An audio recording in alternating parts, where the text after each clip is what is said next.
Lecture du dévotionnel du jeudi 18 avril. La guerre pour le trône.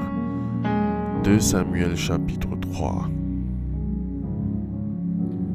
La guerre dura longtemps entre la maison de Saül et la maison de David. David devenait de plus en plus fort, et la maison de Saül allait en s'affaiblissant. Israël s'est retrouvé à un moment donné avec 2 rois. Le roi Saül de la tribu de Benjamin. Le Seigneur l'avait établi par le prophète Samuel sous la pression du peuple. Après quelques années de règne, il fut rejeté par l'Éternel à cause de sa désobéissance et de ses errements. Toutefois, Saül resta sur le trône jusqu'à sa mort. Il régna 40 ans sur Israël. David de la tribu de Juda fut oint par Dieu pour s'asseoir sur le trône. Il a dû attendre après la mort de Saül pour le faire. Ainsi la guerre entre la maison de Saül et celle de David fut une guerre pour le trône, une guerre de succession entre d'une part les fils de Saül et alliés qui désiraient conserver le trône de leur père, et d'autre part David soutenu par ses parents. C'était donc une guerre entre le sang de Saül de Benjamin et le sang de David de Juda, tous fils de Jacob. Or le patriarche Jacob, dans Genèse chapitre 49, avait attribué la royauté à son 4e fils Juda en l'identifiant à un lion, contrairement à Benjamin son 12e fils, qu'il a identifié à un loup. Le chiffre 12 est le chiffre de gouvernement de la fondation. Le Seigneur va juste utiliser Benjamin, Saül, pour fonder et établir la royauté en Israël. En outre, chez les loups, il n'existe pas de roi, mais des chefs de meute, et le loup est appelé à partager son butin. Saül devait introduire la royauté en Israël et passer le flambeau à David. Ses origines, son sang était programmé à cela. Ses descendants ne pouvaient donc pas s'asseoir sur le trône. Et puis dans cette guerre, que peut faire un loup devant un lion, roi des animaux?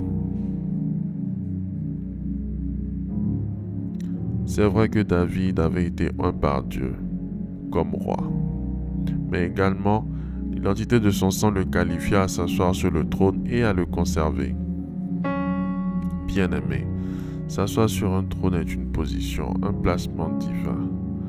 Le Seigneur peut vous donner un trône, mariage, travail, etc. Mais vos origines et votre sang peuvent vous l'arracher ou pérenniser votre règne. Vous devez donc traiter vos origines, fondations. Sinon, continuez à le faire dans un processus de délivrance pour pouvoir vivre ce que Dieu vous a promis ou conserver ce qu'il vous a déjà donné. Bien-aimé, la délivrance paraît donc incontournable pour vous afin de pouvoir manifester le règne de Dieu sur terre comme lui-même règne dans les cieux. Alléluia.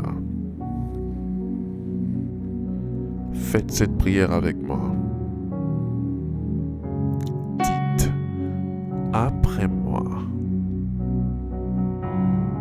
Merci Seigneur pour la révélation de ta parole qui m'éclaire.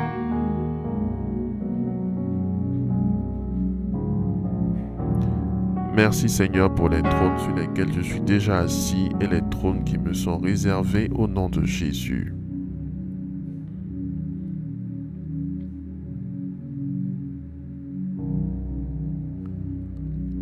Au nom de Jésus, j'active le sang de Jésus en moi et j'étouffe le sang d'esclaves en moi, le sang qui me prive des trônes.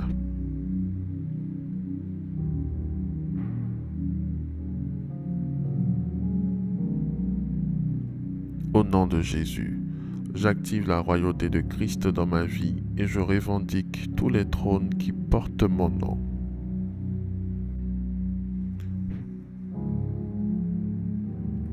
Je proclame que je règne avec Christ dans le travail, mon foyer, le ministère, au nom de Jésus.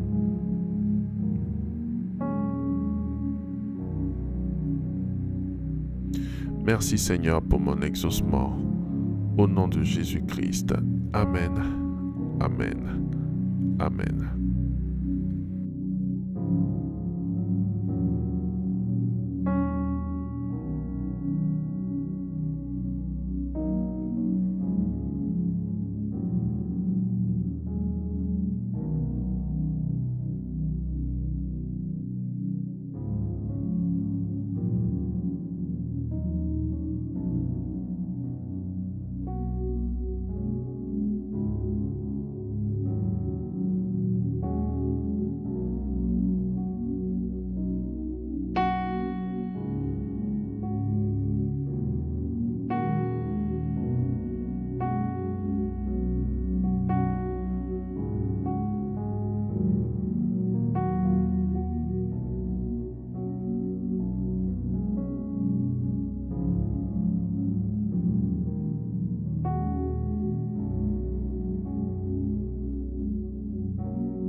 Déclaration miracle.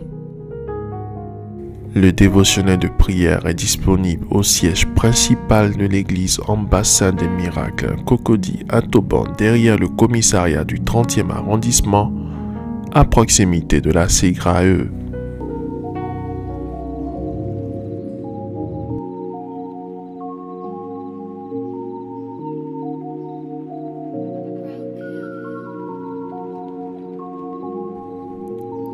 Vous venez d'écouter ce dévotionnel. Vous ne connaissez pas Jésus-Christ et vous voulez l'accepter comme Seigneur et Sauveur personnel dans votre vie. Faites cette prière avec moi. Seigneur Jésus-Christ, j'ai entendu ta parole. Je crois et je confesse de mes lèvres que tu es Dieu. Seigneur Jésus-Christ, je t'accepte dans ma vie comme Seigneur et Sauveur personnel. Viens m'assister, viens me délivrer et manifeste-toi dans ma vie pour que la gloire de Dieu soit mon partage. Merci Seigneur de m'accepter dans ta famille. Au nom de Jésus-Christ. Amen. Amen. Amen.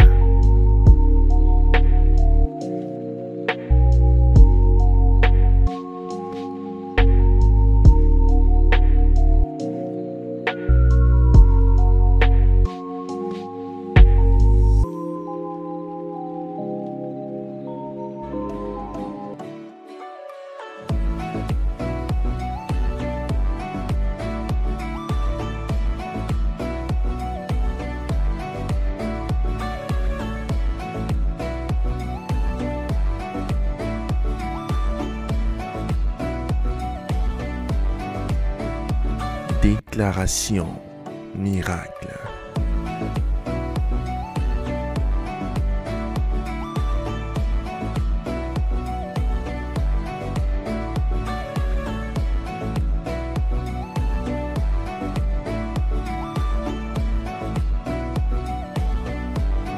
Déclaration miracle.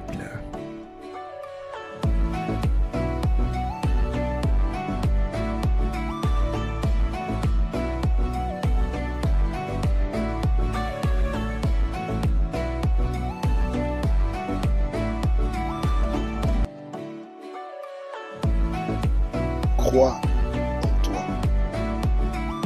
Crois en tes capacités. Crois au potentiel que le Seigneur Jésus-Christ t'a donné.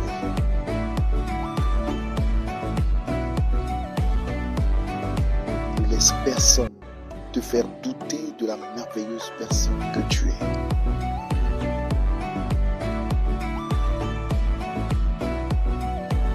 Déclaration miracle.